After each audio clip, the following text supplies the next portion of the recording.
O'rtoqlar, hozir oshni 3 xilini bugun pishirishni o'rganamiz. Qani ketdik. O'rtoqlar, hazil bugun baholisi vatanimdan kelgan maxsus bir sovg'amni raspakovka bilan shug'ullanamiz.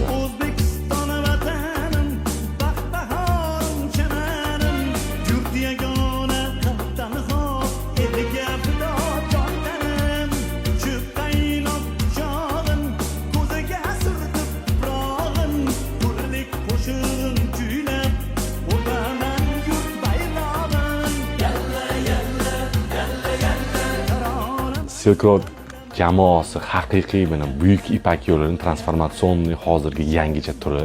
Har doim omad tilab qolaman. Xudo xolasa boshlagan ishimiz bardavom bo'lsin. Bundan keyin ham ishlarimiz chiroyli rivojini topsin. Vatanimni hisini, ilhomini, motivatsiyasini berganingiz uchun rahmat kattakon. Dispetcherlar nomidan ham alohida rahmat deyman. Rahmat.